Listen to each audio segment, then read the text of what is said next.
Hello, and thank you for joining me again today on the Finding Hope After Loss podcast. Don't forget to subscribe so you don't miss any future episodes. If you like the show, please leave a review or rating on Apple or Spotify. It only takes a moment and really helps the show reach more loss and infertility families.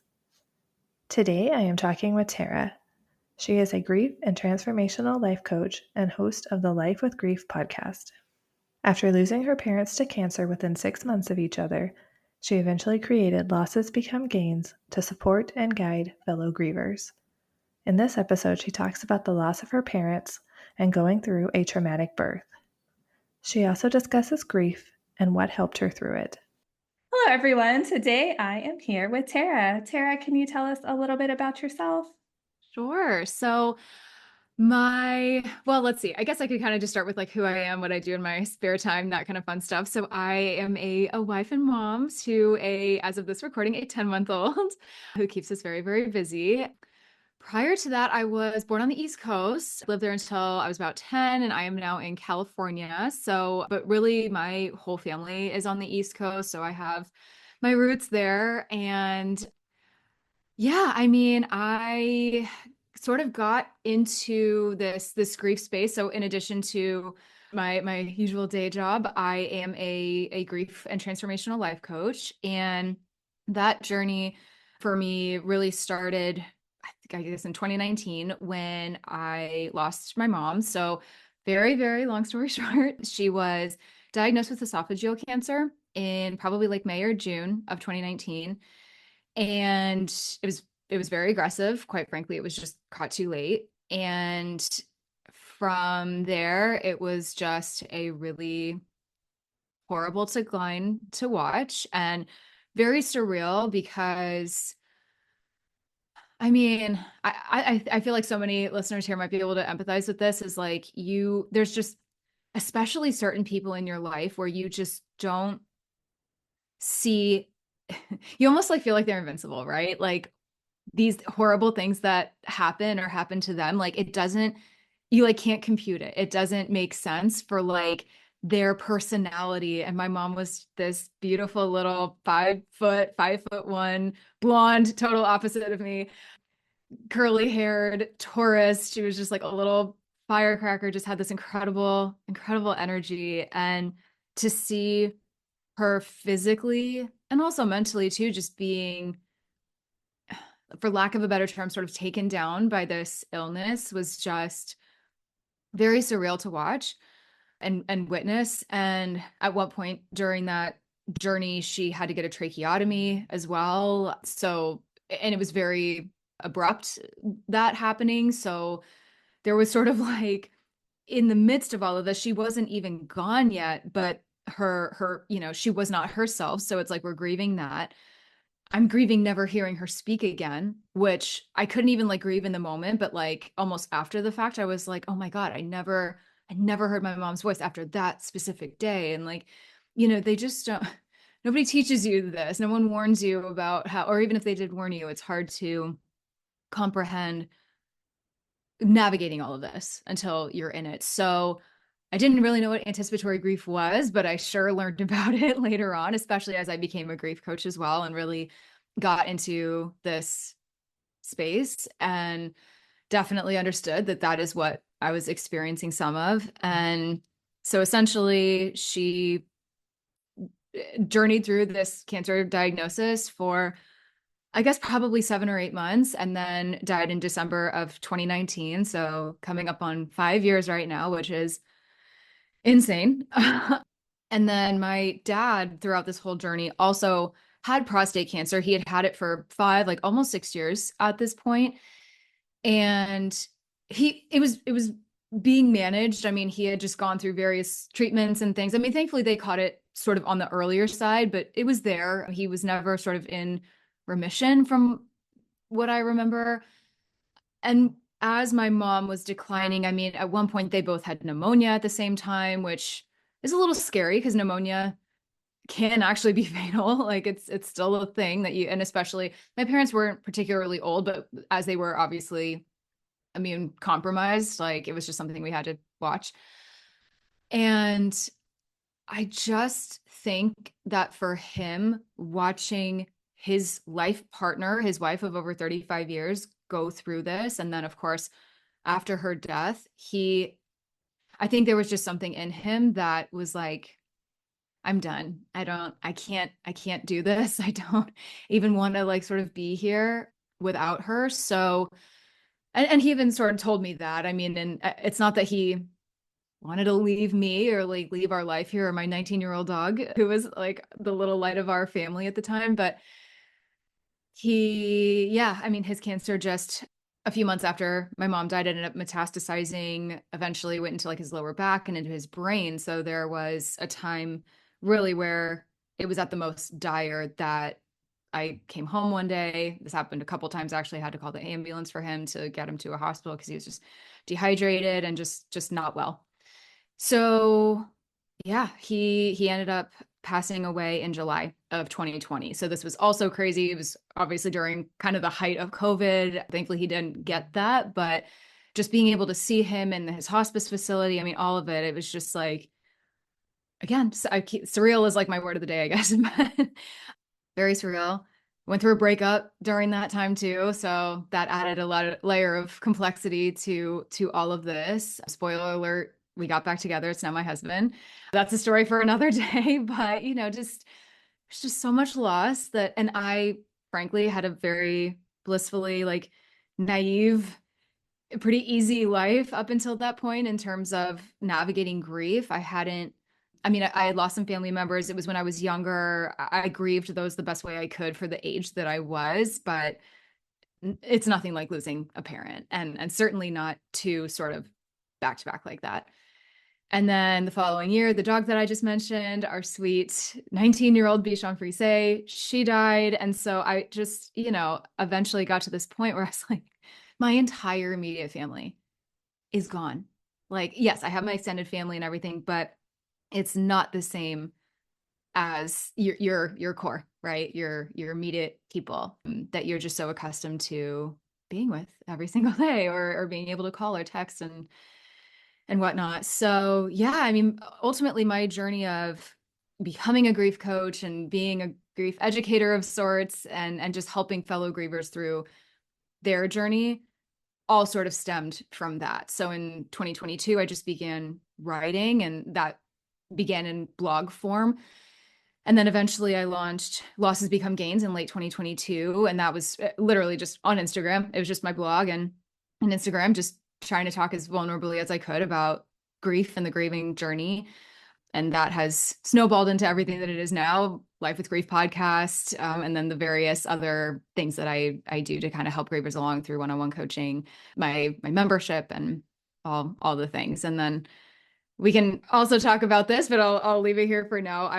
We also had a bit of a traumatic birth experience as well. So thankfully my daughter is okay, and things are good, but it definitely brought up a lot of things in my grieving journey that, it's just these things that you just don't see coming that really, you can think you're like really stable and doing really well, and then something completely unexpected happens. So, I mean, for anyone who says grief has any kind of timeline or there's any rules about grief, no, that just all goes out the window. And there's a reason. I definitely am a firm believer that it is a process. It is one that never really ends. It is sort of for a lifetime. So it really comes down to, how to navigate that and how to still live a very fulfilling and meaningful life with grief in tow. That is definitely a lot of grief and loss to have happen like back to back like that, and it's like you think, okay, this is the worst. Yeah. It gets worse. And it was like so not even the worst. Yeah. You're like, I'm oh like, my gosh, like, wow. did you ever just feel like, I know with pregnancy loss and things like that, a lot of the times we feel guilty about it or like feel like this, like I must be a bad person or something like that. Is that anything you felt at all?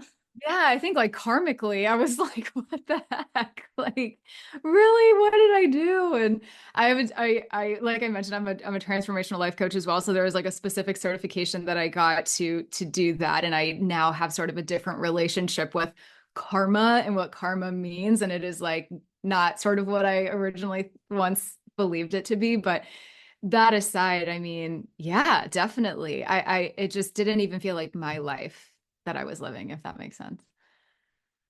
Did you get insensitive comments ever about like, oh, you're grieving too long, shouldn't you move on? Like things like that. Yeah, I mean, thankfully not that many. I think where a lot of truthfully, a lot of the comments have come from one specific person. And this was, and I've actually talked about this on my platforms a little bit before. I don't reveal their identity, but essentially it was this woman that my mom used to work with. And every so often I just kind of get it randomly, not quite so abrasively, but I think there was something, and this is when losses become gains was like really up and running, things I post about, right? And she had followed that account and was following me and stuff. And she had reached out multiple times on through Facebook Messenger, and one batch of messages of hers was extremely triggering for me. And it was all of the things, all of the things that I, as like a grief coach and educator, like would say not to do. Kind of like you're obviously, I'm totally paraphrasing, but you're stuck. Like, why can't you just be happy? Just focus on your husband and daughter. Why are you dwelling? You're not the only one that have lost someone. I lost my mom, my dad, and my brother. And you need to get over it. You need to move on. And I could keep Like, why going. did you even follow me then? It was Like, exactly. I literally said, I don't think I even said this, but what I wanted to say, like, no one's forcing you to be here. Like, right? and in fact, I'm not gonna lie, I think I actually blocked her, and not out of like pettiness, but it was literally out of like, I do not need this energy. I barely know you. And that was the other very sort of like frankly offensive thing, was she was just like, I knew your mom, and she would not like what you're doing. She would not like that you're profiting off of her death and your dad's death and stuff, like as if she thinks I make millions of dollars grief coaching. Spoiler alert, I don't. Okay. Literally most of what I do is out of from my heart. it Wanting to is help it is other not for people. Like, yeah, not you're for not trying financial to gain. become a millionaire off of people's grief. Right. I'm just like, and I'm sorry that it takes me a little time to put resources and things together. And every so often I might charge for that. Okay. But like, it just, that really struck something with me. And I was like, you have no idea. And I think that's really where a lot of my fire and my passion to like educate people and normalize grief and get these awful at least statements, at least you had as much time with them as you did and things like that. Like, I don't understand why people feel the need to say those things as if that is going to miraculously make someone who's grieving feel differently about it or feel better. Oh, you're right, I guess I got to get over it now. It doesn't work that way, like, that. So yeah. So anyway, long story short, yes, I've definitely had some insensitive comments, but it just fuels my fire and frankly makes me talk about it even more. So jokes I on know that's her. what people don't understand. It's like you said, how does that make us feel better? Oh, I No. guess I shouldn't be dwelling. I never thought of that. Like, Yeah. And I just felt very I think that's where there's an opportunity again for this grief education and this grief literacy too, because sometimes we just feel very misunderstood. And did it ever occur to this woman that maybe it helps me to talk about it? Being able to talk about it, just like on a podcast like this, is very cathartic and very healing. And it keeps them alive for me instead of tamping it down and just trying to like, move on. Like, it's beautiful that we have the opportunity to speak about our loved ones and our losses and things like this. So I'm actually the least stuck I've ever been in my life. And that's a really beautiful gift. I'm not going to say it's like a gift that my parents died and all of that, but like, I know if what you're there's saying. anything that came out of this, it's that, I understand the grieving experience far differently than I ever did prior to losing them. And just being able to support people in that way is very special. So, I feel like a lot of people too take experiences like this, like these big losses, and turn it into something to help other people because we feel so alone in our yeah. grief. And it's just such a lonely time, even when you're surrounded by support. And a lot of people have no support. So, I think it's like you said, it's helpful to help other people. It helps us heal too. Yeah, it does. Absolutely. So you mentioned that you also went through a traumatic birth of your daughter. Do you mind talking a little bit about that? Absolutely. Yeah. So basically, I had a frankly a very healthy pregnancy. There was no red flags. I had some morning sickness, probably weeks like 5 to 8, but other than that, like and some very severe back pain in the later trimesters. Those of us who have been there, you know how that feels. There was there was no concerns. There was nothing to be alarmed about. Had good checkups, all the things. So her original due date was February 19th and of this of 2024. And so January rolls around and things are fine. I mean, she's definitely getting bigger, so the movements feel different. But this is probably the second week of January because we literally it's crazy the crazy timing. We had our sort of maternity shoot. We got some maternity photos done. I think on like that's like Sunday or something. And then that week was sort of like any other week, but as a mom, as a person carrying this little baby, you are very connected with them. You sort of learn when they move more, when they move less, whatever, the different times of day, all the things. And she was always particularly active, which a lot of babies in utero are like after you eat and things like that. So she was like, she's a night girly. So she was like quite active, sort of around like the 8 to 10 p.m. time. And there was like a few nights where I felt like I started feeling her move a little bit less, or just kind of not kicking as much, things like that. And it was a delicate balance of like not being too worried about that and understanding because doctors had said this, sometimes they just start more like rolling instead of kicking because they're kind of losing space in there a little bit. So I was like, okay, kind of just keeping an eye on this. But there got to a point where, and I remember specifically that week, it was that Thursday, I guess that would be the 11th. We were at my in-laws, or maybe this was that Friday. Anyway, we were over at my in-laws and we like ate. And I just remember that whole day not feeling really any movement, maybe like one kick here and there. And it was pretty faint. And so we ate dinner and I got one kick that entire night. And I was like, this is really weird. I just like gut intuition. I'm like, I don't have a great feeling about this. And I even said it out loud. My mother-in-law even remembers me saying it. And yeah, this was on a Friday because then the next morning, I remember being up at like 5 or 5:30. I just, was trying to lay on my left side just to like, get that blood flow going, whatever, all the things that they would recommend. Try to eat something, wasn't feeling anything. So I called the the doctor or I think just the birthing plates that we were going to give birth at a hospital, maybe 35, 40 minutes away. And I explained the situation. They were like, well, just come in. Like, better safe than sorry. Whatever. We could just check her out. I was like, okay. So I like tell my husband, I'm like, hey, we're going to the hospital. This is maybe like, I don't know how early this was, but he was like, really? You're like that worried? I'm like, yeah, something's not right. I can't explain it. I just know. Whole time over there, I was very nervous, still not feeling movement. I was just getting increasingly scared. Get checked in. Long and short of it is they were doing like an ultrasound. They were doing, I don't know, a couple other tests, things like that. And she was alive. So she was good. There was a heartbeat, there was all the things, but they were doing, yeah, like a more detailed ultrasound. And they were like, we're not really seeing her move the way that we would want her to. And the heart rate, depending on what way I was laying, would either go up more so on the left side and then down if I was more on the right. And they were like, okay, don't love this, honestly. So we're gonna do a couple more things. So they all go out. Doctor or a nurse comes back in and she was like, so I don't want to kind of like scare you guys. I don't want to like be an alarmist, but it's looking like baby girl is telling us she needs to come out probably today. And we were like, oh, okay. I think my husband was more in a state of like horrific shock than I even was because I sort of knew just instinctively that I'm like, there's no way she's making it to her due date at this point. So if today's the day, like today's the freaking day. I was like, get this baby out, get her to be okay. I don't care. We'll figure it out. We still thought we had 5 weeks.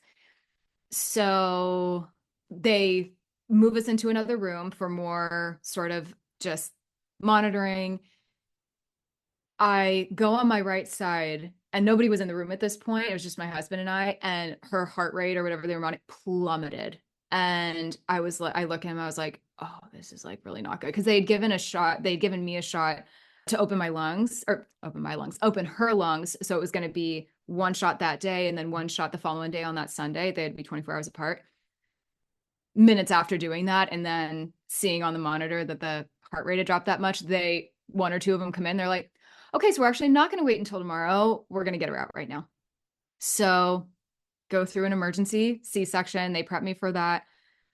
Generally speaking, the emergency C-section actually was not a bad experience. If I'm being honest, I was like pretty calm through that. I think the thing that was making me so calm was knowing that she was going to get out. I almost didn't want her in me anymore. I was like, I just want her out. I want them to make her okay, whatever they need to do.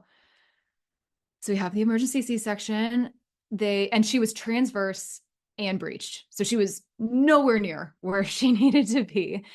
So I feel them trying to like move her down and around and getting her out and everything. They get her out.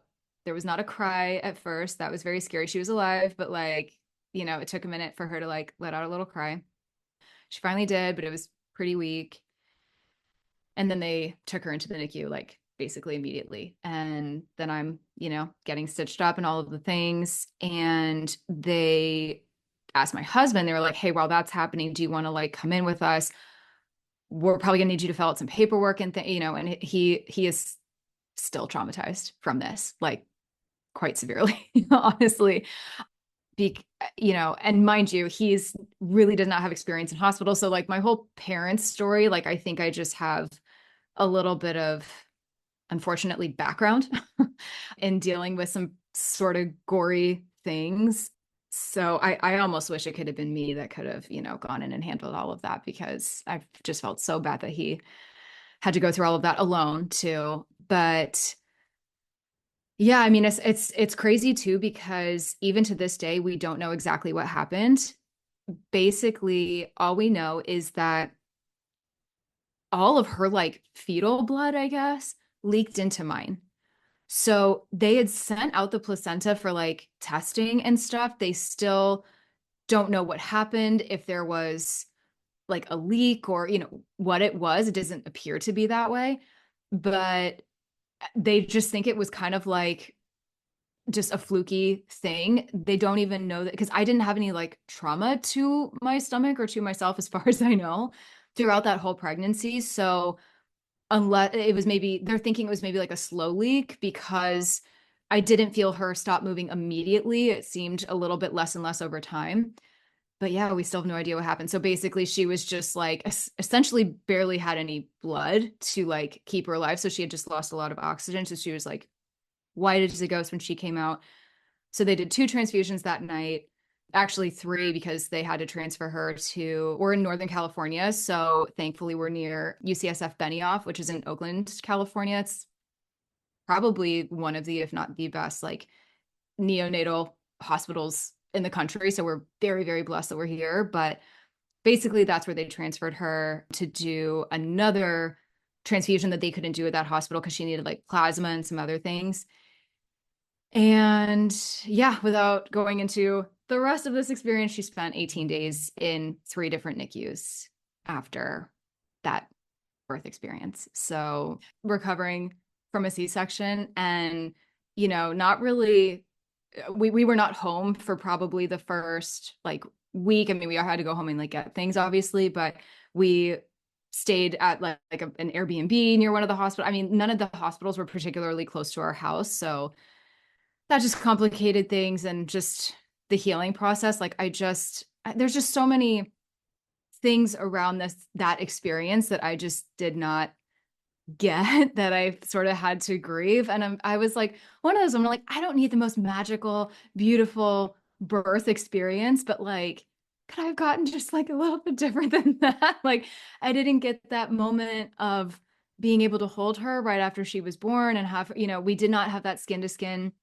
time. I didn't even get to hold her for the first like 2.5 days, probably, just that nice, calm recovery in the hospital, and then the comfort of your own home. Like, we just didn't have that. It was just back and forth between hospitals and all the things. So yeah, I mean, there's like a lot there's a lot to that and a lot to unpack that we're still sort of unpacking. But Yeah, and definitely, like you said, I think there is a lot of grief in not having the birth experience that you expected or wanted. I mean, even when you hear that things rarely go according to plan, like you still don't think it's yes, going to be to the extreme that you went right. through, you know? Yes, yeah. And I think it was especially shocking because like I said, the pregnancy was pretty normal, like for all intents and purposes. There was nothing they had to monitor or watch or whatever. Like then I felt like okay, I would have had a little warning about this. But and I think just the other unsettling part too is that we don't know what happened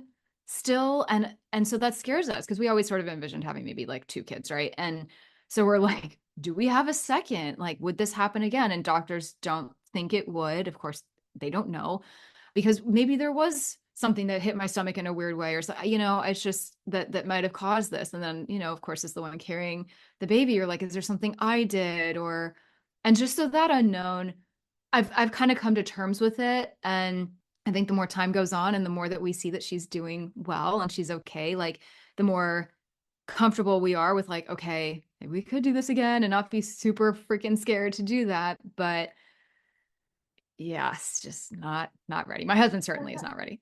I don't know if he'll ever be ready.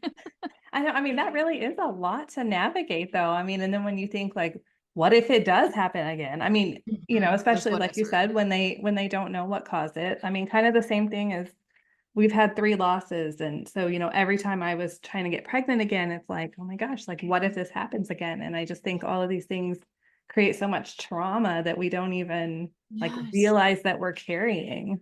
Yes, 1000%. Yeah. So what are some ways that you found that helped you cope with your grief? Oh, oh my gosh, where do I start? Well, I have to say, I mean, I was grief coaching and I've sort of been in this space prior to all of this happening. So honestly, I feel like just talking about it in the way that I have and being vulnerable and sharing that experience has really helped me a lot and finding people just like you who understand in their own way, even if I think I have to say that was a really kind of tricky part about the earlier days of when this happened and even in the first few weeks.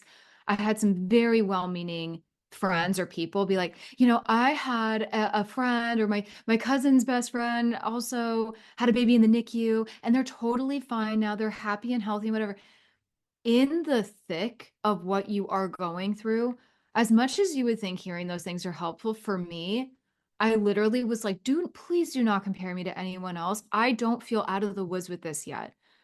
I I understand why people want to, encourage you like, hold on to that hope. Like so and so it's okay. So Audrey is my daughter. She'll be just fine. Like I couldn't hear that at the time. I was like, I need you to just honor what I am going through and not try and silver lining me. Like that's not what I need right now. Yeah, so that was tough because I knew that would come from a good place.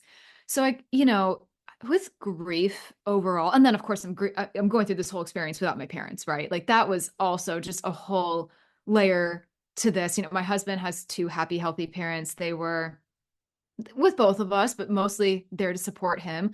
I did not have that. I didn't have my mom or dad to visit me or to text them or to call them or whatever. Like he had that outlet. I didn't. And even the night that she was born in the afternoon, and then like that night when she had to be transferred, he went down. I was like, I want one of us to be there. I can't go anywhere. So like, please go be with her. And he had his sister and brother-in-law and mom and dad all there with him. And meanwhile, I'm sitting in this hospital bed, like completely by myself. And I'm like, where's my support? Who do I have? And not that friends or family wouldn't have called or tried to visit or whatever if I really wanted them to, but it was like the two people that I need the most right now, I don't have. And so trying to process all of that and still even now just watching her grow up and watch, just being grandparents, like I don't have that luxury. So yeah, things we definitely take advantage of when they're here. But so so to answer your question, what has helped me? Talking about it for sure. Honestly, this is very personal. I think I am the type that I actually embrace that alone time a little bit. as like lonely and isolating as it is to be by myself, I am very much the type of person that sort of needs that to like really process what's going on. Sometimes for me, it's almost like more detrimental having too many people in my ear and trying to make me feel better and stuff. I'm like, I just need to sit with this grief. I need to sit with myself in silence, process this in my own brain without the opinions and thoughts of other people to understand what has happened and what is happening currently.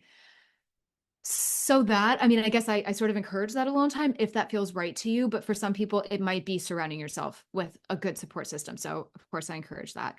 And finding people who truly get it, right? Because there are some people in our life that maybe mean well or will come at us with those comments and things, but like sometimes you just need people who have been through something, even just similar, if not like kind of the same, to be like, you know what? I just want to sit with you in this and just know that I see you, I understand you, and I am not here to make it better because I know I can't make it better for you, but I'm here to walk this path with you. So that I think is amazing. Journaling has helped me a lot. Just again, just writing. I'm a writer, so writing my thoughts down and just kind of getting it out a little bit. Meditation, breath work, going on walks is big for me. That's another thing that for me personally just helps me process things. I listen to podcasts, I listen to music. I mean, I just try and utilize resources around me that just keep me uplifted and inspired, or if nothing else, just distracted for a little while. If it's like a podcast that talks about, trashy reality TV, so be it. Like that's what I need that day. That's what I need that day. Like I can't be so heavy all the time. So yeah, I kind of get my help from a lot of different mediums. I think that's the great thing about, the age that we live in now is like you Yeah. you have all of these resources that maybe you wouldn't have had before. And yeah, just Yeah. like you, I remember, coming home on some of my saddest days. I'm like, you know what? I just want to watch like The Office and laugh. Like I Mm-hmm. just want to do something normal for a change. Yes. Yeah. Grief is exhausting when you're feeling Oh, it like all day, every day, all the time. yep. Yeah, absolutely. So were you surprised by the people who did show up for you versus who didn't show up for you? Yes, definitely. Yeah, there were people I sort of thought would show up a little differently than they did. I guess though, because I had been through the deaths of my parents and I saw who showed up then and who didn't, I was less surprised, to be honest, when all the things with my daughter came up. But definitely in that situation, I was kind of negatively surprised with a couple people, sure. But I think I was pleasantly surprised too. And the beautiful thing is because I have built a community sort of around grief and loss is like I shared not every nitty gritty part of our experience, but like I was sharing that fairly openly and just I got some beautiful messages or DMs or whatever from people that are just like, whatever they would say, I can't relate to what you're going through, but like my heart goes out to you. Like, I'm thinking of you. I'm thinking of your beautiful little girl and I'm sending her prayers and hugs and love and all of the things. And that energy and feeling that sometimes from complete strangers was like, wow, like so, so beautiful. But even if you don't have any sort of online community that you've created or otherwise to sort of help you along in that, like, yeah, definitely there are some people that will come out of the woodwork a little and surprise you with there's a lot of women like or girls I maybe went to high school with or whoever that sort of came out of the woodwork with their own story and they're just like sharing their story not in like a comparison way but just like I feel you so deeply right now. Like I had a tough time too in my own way, not to compare, but like I'm really thinking of you right now because it's not easy. So that was a really pleasant surprise throughout all of it too. Yeah, strangers can be amazing. They really They can can. say I'm just like like the sometimes kindest strangers are things. more helpful than some very close family members. I'm like, cool, okay. Like I'll take what I can get. And I think that in general, that birth trauma itself is something that isn't really talked about because I Not at think, all. there's so many ways that a birth can be traumatic. And Yes. I think, we're just taught like, well, that's just what you do as women. You just go through it, you just suck it up, you just, Yeah. it's just one of those things that we don't talk about. Yeah. 1000%. Or that maybe because every woman has sort of their own experience, like for some reason it just, but yeah, I don't know. I don't know what that's about, honestly. Like why there's not as much talked about it. Maybe it's because I don't know. Like because I sort of work in this grief space, like of course the death of a loved one is a big thing, but like pregnancy loss though, whether it's in utero or after, like, or child loss is a big one too, of course, but like, yeah, the actual trauma of birth, like I do see a few people talking about that here and there, but that is long lasting. I mean, like I said, I even mentioned like the conversations my husband and I have. Do we even want to have a second child? I mean, would we even be having this conversation if we didn't go through what we went through? No, we'd probably be very comfortably talking about a second at some point. So yeah, no, there's a ripple effect for sure. Yeah, I don't really know the reason why it isn't like talked about either. It's one of those things. I Yeah. don't know if it's because people are afraid to talk about it or Right. Or there's some discomfort around it, or they just don't want to think about it because it was yeah. so traumatic. Like, Yeah, it can yeah, I mean, definitely be hard to like relive that experience. yes. Yeah. I mean, even just talking about it just now, it didn't make me uncomfortable, but it did take me back, of course, to the day it happened and the fear around even driving to the hospital. It brings up things that are not particularly pleasant to think about. And I could say the same thing with the deaths of my parents too. I mean, there was a lot leading up to that that was very scary, and getting the calls that they were declining and that I needed to come and then ultimately say goodbye. It's just, yeah, that stuff is hard to relive. So I think it makes total sense why people don't want to talk about their losses or grief or, relive that. It is painful. Well, and especially for people who maybe didn't grow up talking about grief or like Yeah. who just don't like are more afraid of it or uncomfortable with it, it can Yeah. be really hard. And, it It's can this be hard to, taboo yeah, subject, which it shouldn't be. That's what I just want to scream from the rooftops. And like, of course, encouraging people, talk about what you're comfortable talking about and don't force yourself, but also not shying away from it, because sometimes just being able to say like, I am not okay.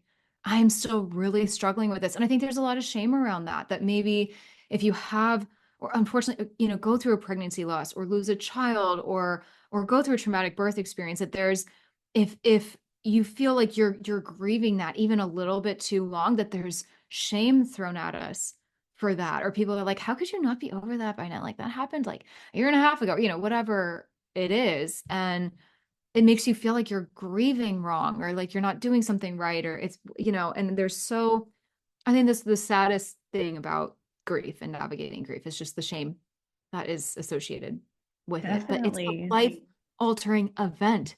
How can we not, even if we're not stuck in it, how do we not carry that with us? Who we were before we go through something traumatic or we lose someone we loved or whatever. How are we not a different person after all of that? Well, and especially because all of us go through grief at some point. I mean, we may go Yes. through something different, but we all lose a loved one or we all lose something important to us. So Yeah. I think it kind of goes hand in hand with how mental health in general is not really Yes. like, I don't know if valued is the word, but you know what I'm Yeah, trying to say. Like, absolutely. and I think grief is part of that. So we just don't put a priority on it. Like, okay, you just need to move on. But it's like, would you say that to somebody who broke their leg? Like, okay, you broke it. Yeah. Let's Go ahead move and go on. up and Get to walk now. walking Excuse me. again. Like, yeah, I Right? could re-break it. What are you talking about? And Right. the human mind and psyche and our soul, it doesn't work like a broken appendage, right? Like it's more complicated than that. And there's triggers and there's things that come up that we have to like re-grieve and navigate because it's all so new. So yeah, to put any sort of pressure on a person or expectation that they need to be done grieving at any point or whatever. I mean, it's just understanding that grief is an evolution. It is an ever evolving process. And it's, why we need to have grace with people. And especially when it comes to a traumatic, birth experience. And that's a lot of people that either know our story or don't again, our daughter's only 10 months, but they're just like, so you ready for baby number two? I think you're ready for baby number two any day now. I'm like, you're Like, no, no. joking. No, my husband, Let me like, just he's tell you, no. like physically ill thinking about it. Like, I can laugh about it now, but seriously. Yeah. So it's yeah. Grief literacy, there's still a long way to go. I feel like people should just stop asking about when are you having kids, more like when are you having more kids, just like things like that. I Yes. know they're trying to make conversation, but it makes so many people like uncomfortable. You Yeah. Or kind of making light of it, know? especially when it's like I still don't agree with it, but it's one thing if it's like a newly married couple, because my husband and I went through this and they were just like, oh, so when you having a baby? And we got pregnant like not maybe like a year after we got married, right? Like it wasn't a crazy long time. But especially for people that have been through a pregnancy loss or any kind of loss that, requires mental and physical healing. And then to like, even if they kind of say that in jest or almost kind of making light of it, either out of their discomfort or they just aren't considering how deep that wound really is. Yeah, just don't. Like, especially when it's someone who has been through something traumatic like that. It's just not a joke. Like, it means something different for us now, you know. So, what advice do you have for somebody who's trying to learn how to process their grief? hmm I think just the first step is just kind of alluded to this earlier, just sitting with your grief, with your emotions, getting curious about it, kind of just getting to know it. What does it look and feel like to you? Mentally, but physically too. How does grief show up in your body? For me, it's like tense shoulders. It's just stress and anxiety in general. Just that's where it shows up for me. Taking really deep breaths, being really gentle with yourself. We have so much pressure around us from friends, from family, from a societal perspective, from all of it, work even, right? Like sometimes we have to like get back to work fairly quickly after these things happen. For many of us, companies, they allow maybe some bereavement leave, depending on where you work, but like it's not very long. And is a traumatic birth a part of that? Or is pregnancy loss a part of that? In some cases, probably not, or maybe not. So just giving yourself, I always like to say, sort of like make time for your grief every day, especially if you still maybe perhaps have other kids to take care of, or you have a job or you have a partner, you have just other responsibilities, right? We don't always have the luxury of being able to just sit on our couch all day and cry and wallow and process like we need to. So I always say, even if that means getting up 5 to 10 minutes earlier and journaling or just literally sitting in as much silence as you can, even if that means you got to go out to your car or go on a walk or whatever, and just feel it and let the tears flow if they have to, let the anger, come out and sort of make itself known if you have to process the fear that you might be feeling. And I know how uncomfortable and painful it is to go through those things. Like there's a reason people push those things away. It doesn't always feel good to feel those things. We don't maybe perhaps want to cry. We don't, but that release is one of the most important and pivotal ways that we cannot move on, but we move forward and we can process it both mentally and then, literally kind of shake some of these things off like physically too, if that makes sense. So again, whether that is however you sort of need to get it out, whether through that's like some physical activity or journaling, or I even say like if you want to sort of talk it out, like just use a note on your phone, like use your notes app or your voice note app or something like that and kind of just talk through what's on your mind. I like to do that in the morning and in the evening journaling, just because especially with the evening, like it's great to sort of just like get everything out before you go to bed and just take some pressure off of yourself and know that it is a process. This is not something that ends. And I don't say that in a way to like scare anybody or make it sound intimidating or like, oh my God, what are you talking about? This doesn't end. Like, I didn't ask for this in the first place. No, you didn't. And that is so unfair. And it is so unfortunate that we are dealt the hand of cards that we are sometimes. And it doesn't make sense. And it doesn't seem logical. And we didn't ask for this. And what do we do to deserve this? All the things. There's sometimes like just times with loss that things just don't make sense. And releasing the pressure to try and make sense of it or find a why behind it or place blame on yourself or anybody else for anything that happened. Sometimes bad things happen and trauma happens and things we didn't ask for happen. And that is how grief presents itself. It just shows up on our calendar and it's like, you're going to go through something really bad today. But I'm not removing myself from your calendar. So you're going to have to buckle up. So I say that in jest, but like seriously, I mean, it's so, yeah, it can just feel so unfair how we feel targeted by things. But yeah, I think that's my biggest piece of advice is just release any pressure to make sense of it. Know that there is, at least in some situations, probably no fault to be had. It is just an unfortunate series of events that probably, or maybe, depending on what you believe, did or didn't happen for a reason. Like, don't feel the pressure to find a reason behind it. And do just one thing that sparks joy for you that day. So even if that is just having your cup of coffee and you just sit with that with your eyes closed and just feel the warmth on your skin and just be like, okay, I am here. This is my present moment.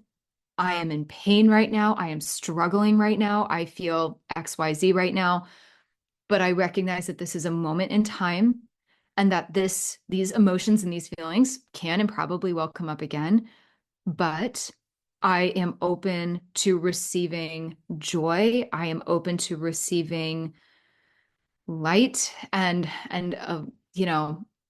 I don't want to feel this heaviness all the time. And just know that heaviness, the shock, the darkness that you might be in and feeling right now is not going to last forever. These are all just moments in time. It is part of the human experience. So just making some room for that and knowing that what you are feeling and thinking right now, it is not, it's just, it's normal. No matter, I know the thoughts can be dark sometimes, and of course encourage help if they are especially dark thoughts. Like, please seek the appropriate help if you need it, and check in with yourself and know if that is what you need. But you're going through something very, very painful right now, and that deserves to be recognized. And just know you're also not alone in this journey. And even if somebody can't empathize and kind of get your exact pain, there are plenty of us here who have been through difficult things who can at least just be there to say, like,